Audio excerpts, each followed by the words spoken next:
Kasalukuyan mga kaibigan, ang ating foreman, ito po, siya po ay nag-guide dito sa ating mga manggagawa at mga sanay naman po yan. Siyempre nandyan pa rin ang ating foreman, siya po ay naglalagay ng palaman doon sa loob mga kaibigan. Ayan po, no, halos na po, kompleto na ang ating lahat ng poste. Iyon po, wala pang semento yan. At dito mayroon na, no, ay na nilalagyan na po nila ang kabila. Kompleto na po yung kabila na nalagyan na ng base, no, nalagyan na. Ayan.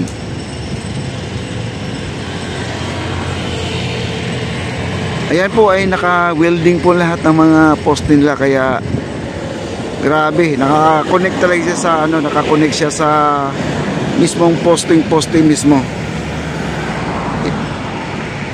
Rosalio Amalia, wow, very good job sir. Ayan, maraming salamat Rosalio Amahit, maraming salamat sir, welcome to my live. At nandito po tayo sir, at kahit napakainit sir, update pa rin tayo, no. Thank you so much sir. At sila pa ay ginagawa po nila yung poste dito ngayon. Sa kasalukuyan ay halos lahat na po mayroon na pong ganyan, no, at lagyan na, nadugtungan na. At dito sa kabila naman ay naglalagay din sila dito. Ayan po, naglalagay din sila dito. At hanggang sa baba po, halos na po, may mga ganyan na. Ito na lang sa itaas at saka doon sa taas din sa pinakatuktok. At doon sa pinakataas talaga wala pa. Ganyan po hitsura guys, oh. Medyo sexy pa guys, wala po siyang semento pa. Pero nakatayo na po ang ating poste. Bakit yung poste ganyan lang po, no? Dahil yun po ay magaan lang po yan mga kaibigan, dahil sa gawa sa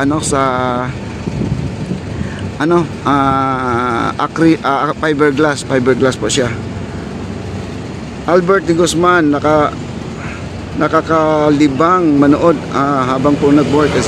Sir Nick Tumanday, maraming salamat, shout out po sa ating poging host. Anong balita ito Sir Nick Tumanday? Ay tuloy-tuloy pa rin ang kanilang paglalagay ng mga semento. Kompleto na po ating poste at antayin na lang po natin mamayang hapon sila ay kompleto na po sa ilaw.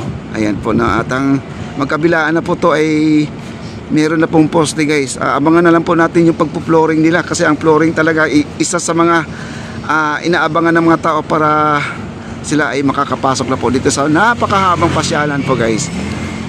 Ayan po, no, maraming salamat po sa mga viewers natin. God bless. Ayan, Tony Falcon, maraming salamat. God bless you always.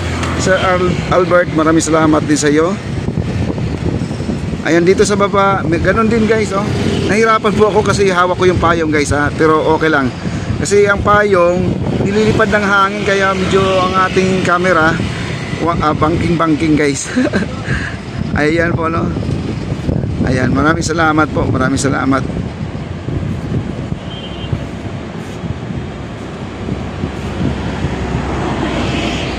At dito po ay naglalagay sila ng nandiyan yung mga natin na electrician natin. Yung electrician natin nandiyan, nagkakabit po sila ng kuryente. Ayan po, nagkakabit ng kuryente.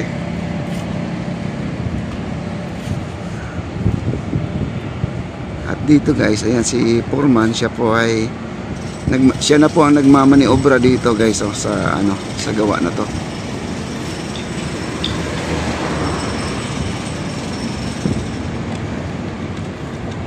Akala ko pugi pa rin. Yes, napakapugi mo rin. Siyempre walang kupas yan.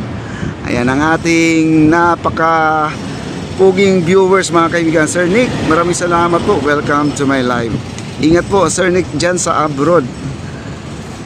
At ito po mga kaibigan, bakit may harang tayo? Nilagyan lang po ng harang. Baka may magkakamali na humakbang dyan.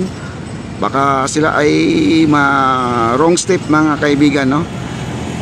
Ayan, at ito po ay kasalukuyang kasi square po yan mga kaibigan, no? Gawin lang square yan, square.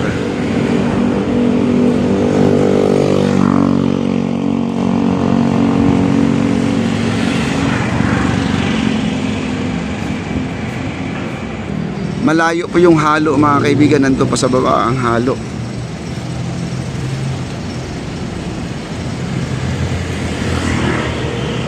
Ayan.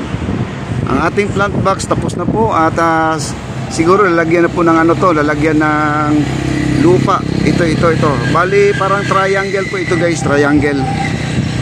Yan, triangle po yan. At doon naman sa dulo, ganun din, no? Meron din plant box daw sa pinakakanto. Ay, kung makikita nyo yung kantong-kanto, plant box din yan. At sino ba yung nagtatanong na kung may fountain daw dito sa itaas? Wala po tayong wala pong fountain mga kaibigan, kasi meron po tayong nakakausap dito na ano lang talaga daw, tinatawag nito yung plant box lang, yung may mga punong-puno na palmera.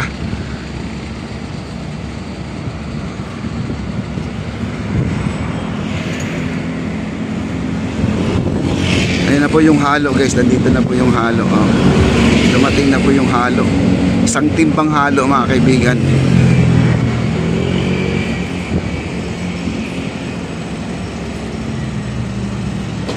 Ayan na, at binabatuhan ng purong simento.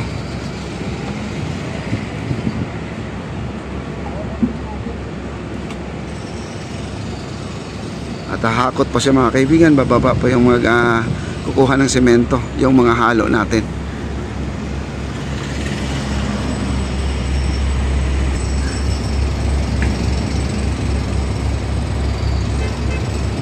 Ang bilis nila magano guys, yung maglalagay ng ganyan, di na kailangan magporma, maglalagay ng porma ng cement, anong kahoy, plywood o ano ba, no?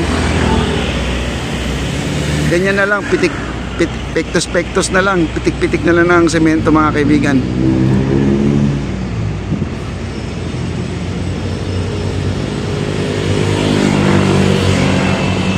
Yan. Ang ating electrician, ayan po, nagkakabit po sila ng ilaw sa ilalim ng baluster mga kaibigan. Nilagyan na po nila ng ilaw yan.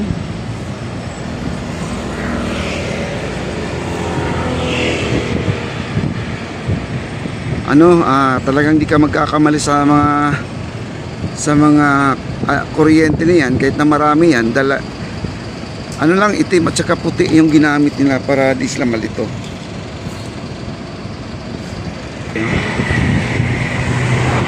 Ayan guys, so naglalagay sila ng ano pala to ang ginagamit na alambre. Bali ano po nila yung para maisuksok po nila yung mga wire doon sa